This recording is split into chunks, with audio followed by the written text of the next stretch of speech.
Alright, welcome back to Roguetech, and welcome back to your first playthrough. So, here we are, still in round 1 of our second attempt at the defend base, since the first one crashed to desktop while I was eating. And here we are with a Razorback that we're about to shoot in the back. I went over the hit chance and weapon information whenever you hover last time. And yeah, that's about all there really is to discuss about the shooting. Yeah, that I think is that's we went over the back targeting, so it's showing the back armor, but we also could hit arms, legs, and head. It's just we're most likely to hit the back locations. So let's fire. Copy that. All right. You saw all the particle effects of the different weapon shots going, and that menu, or that thing that popped up, the black bar with the information, showed the first number was the weapon heat we had at the end of the round. The second number, with the arrows from the first number, showed what heat we have cooled down to after shooting, or after ending our turn. So at the end of the round, it reduced to that amount. And the rest of the information was gone more quickly than I can recall exactly what the information was. But I didn't see anything of concern, so my brain was just like, everything's good. So, yeah, next time I activate a unit, I will definitely try to remember or see what the last numbers are. The first two are the ones I usually pay attention to because it shows the heat generated in the biome and then how much we cooled down to. It's not super important. The pop-ups that showed above the Razorback whenever I fired was the fact that we were shooting from the rear. And, yeah, nothing particularly interesting. Now, if we look at the paper doll, the damage has been applied. We did open the left side torso.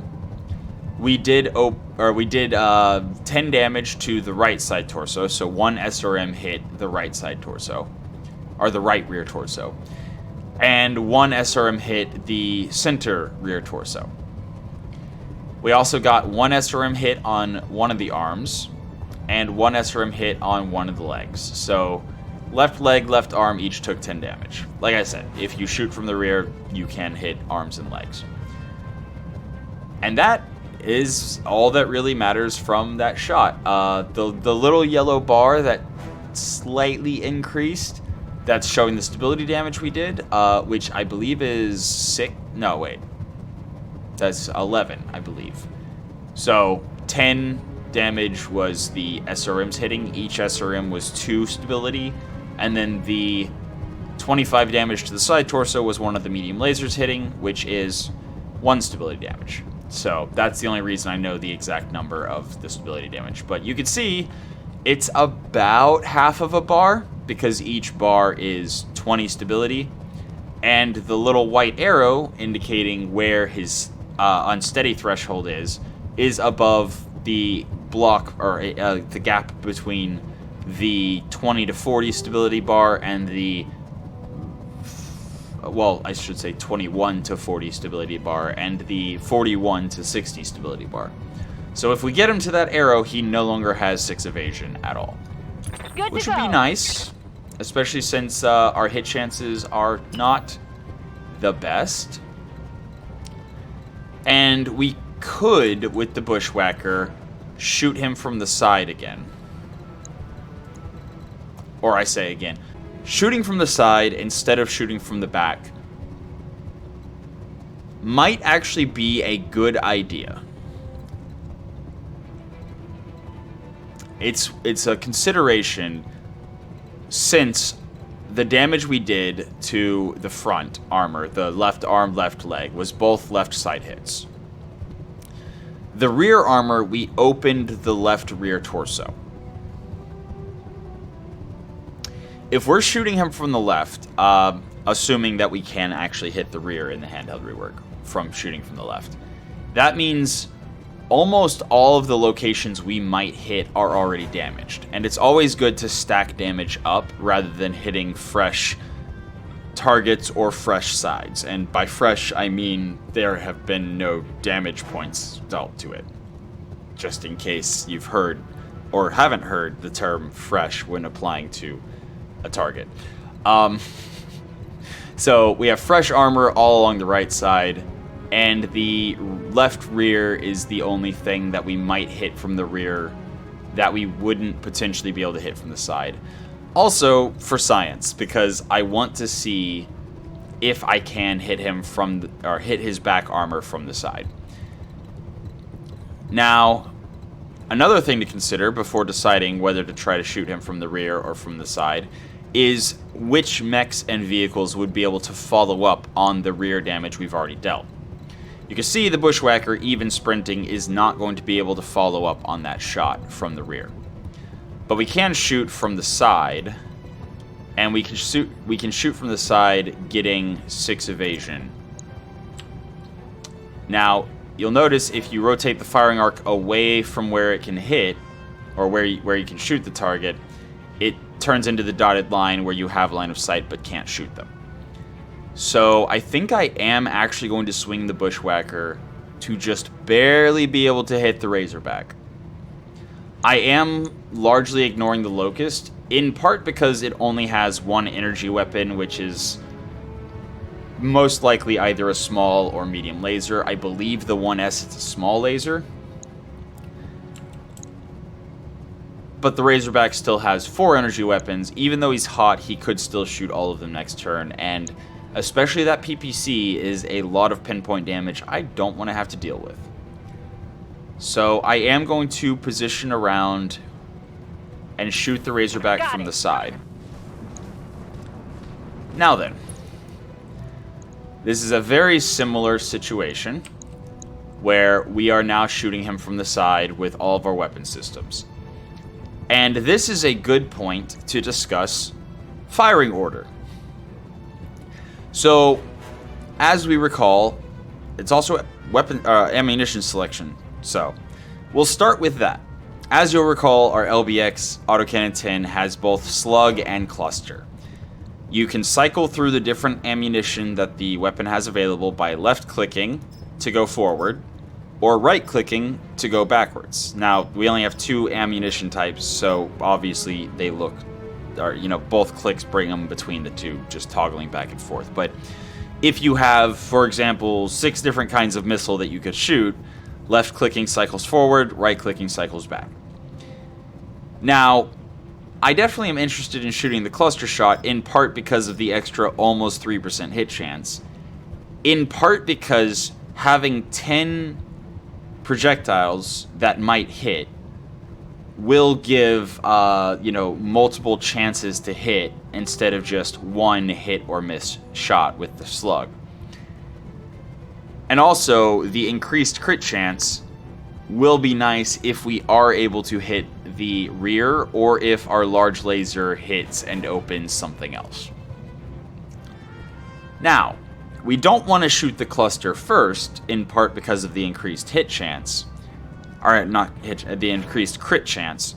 So, the other thing you can do down here in the weapon heads-up display is clicking the arrows up or down to change the firing order. And by putting it to the end, that means the ER large laser will shoot first, the LRM will shoot second, and the LBX will shoot third. This does not mean that every impact will happen from the previous weapons to the last weapon. Because each weapon, the munitions have a different traveling speed, and the different weapons will fire at different rates.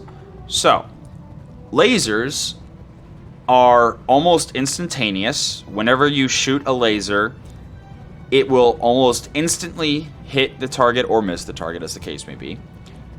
So there is no real travel speed of any significant, there's no significantly noticeable travel speed. It's more or less, if a laser is the first weapon being fired, it will most likely, well, almost certainly hit or miss before anything else. LRMs fire one missile after another for the most part. There are some missile systems that will fire all of the missiles at the same time, but primarily they will fire in sequence. If they're firing 10 missiles, they'll fire missile 1, missile 2, missile 3, missile 4, etc. But the missiles will fire all essentially at the same time. There will just be the slightest delay between them being fired. The travel speed of the missiles is going to be slower than the travel speed of the autocannon projectile. So even though we have our LBX autocannon last, it does not mean it will hit after the missiles hit, because autocannons tend to have a faster travel speed than missiles. Tend to. Now, there is the chance that the missiles will still impact before the LBX because the weapons fire in sequence. So the first missile will start traveling before the LBX fires. And one thing you can do to try to manipulate the order of when the different munitions hit is to actually increase the position of a weapon system that travels slower than another weapon system you would prefer to hit after. So one option would be to bump the enhanced LRM above the large laser, so that the enhanced LRM will fire before the large laser, which will then fire before the LBX.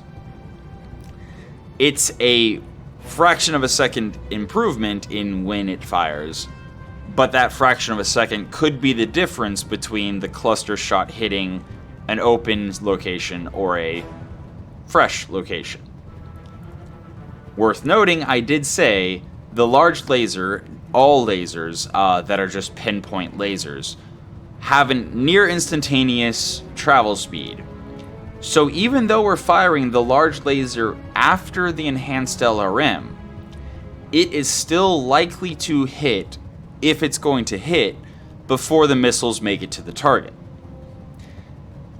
Which means, even with the firing order of enhanced LRM, large laser, LBX, there's still a good chance that the large laser and even potentially the LBX projectiles will open the target before the missiles hit.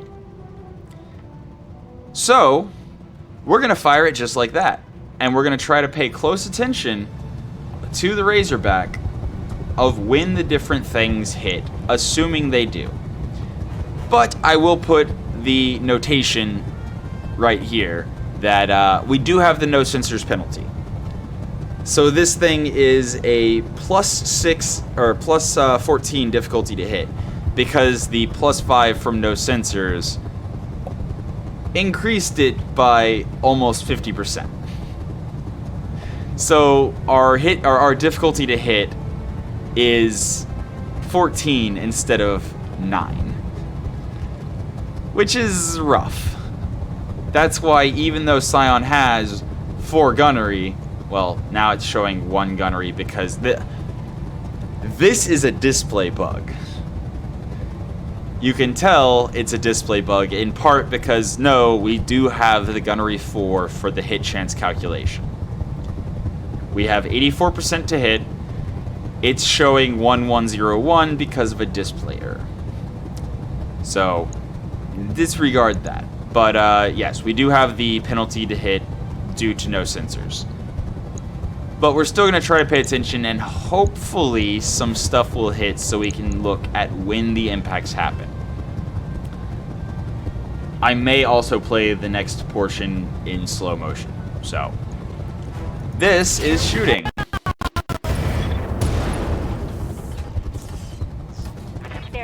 Did you keep track of when everything hit?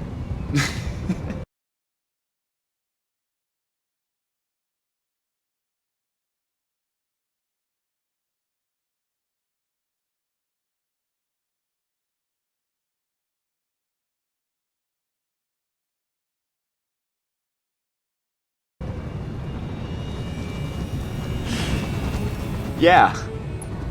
That was all the munitions hitting and firing in the different the different orders, and based on firing order and travel speed. And actually, if possible, I'm going to try to have that full speed and slowed down, and I'm sure future me will have commentary. But yeah, Razorback's having a kind of bad time of it.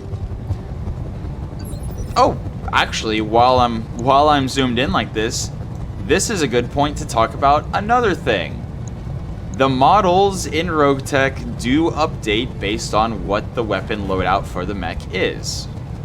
So we can see the right arm has a big laser of some kind. So, or not laser, a big weapon of some kind, which we saw it shooting, and it shot a PPC and lasers. Pretty sure that the left arm that we destroyed had maybe medium lasers, and the right arm is where the PPC is.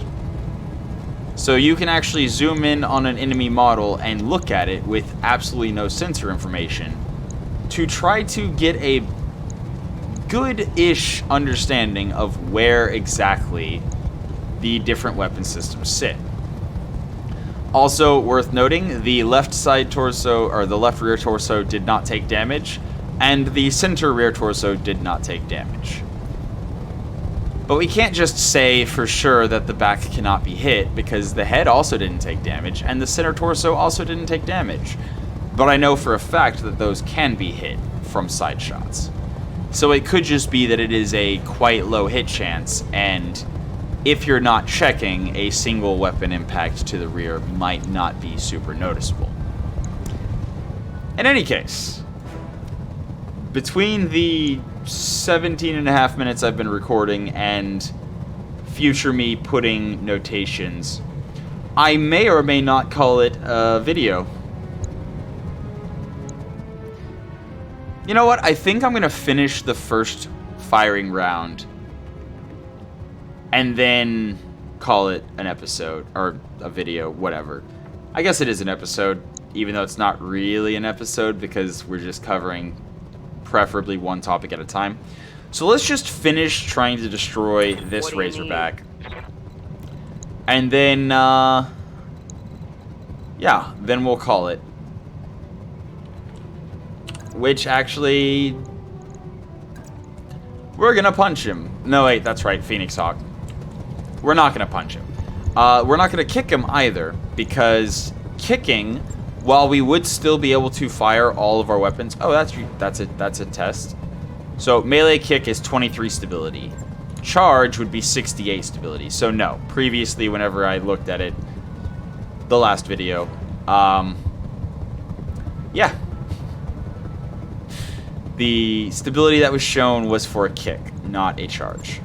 Pretty sure. Or kick and punch have the same stability. In any case, kicking, you can still shoot all the weapons. Punching, you cannot shoot any weapons mounted in your arms. Charge, you can't shoot any weapons.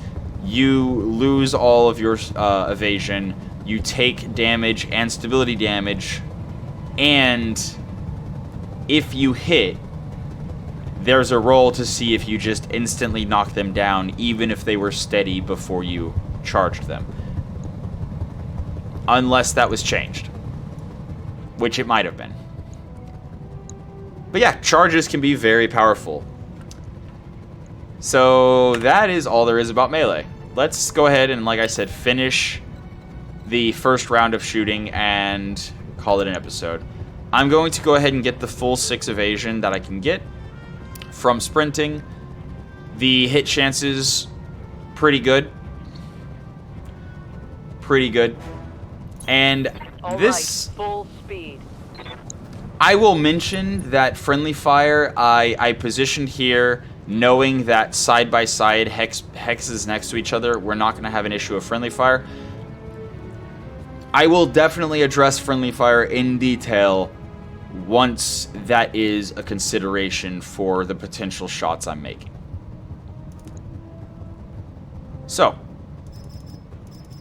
we're going to... Oh, firing modes. Left click to cycle forward, right click to cycle back.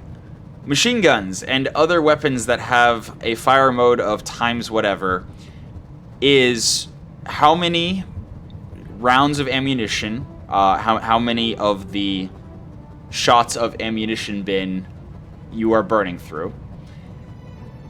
Most of the time, increasing the number of shots has penalties of some kind.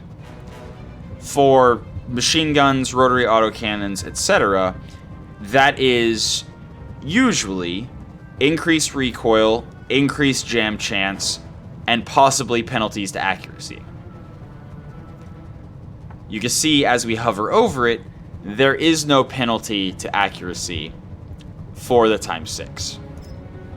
Going to ×1, there is no, or actually there is actually. Hold on a second. There we go. So the machine gun, at ×6, because we're using tracer rounds, we have a -1 penalty to hit, or a -1 difficulty from weapon accuracy.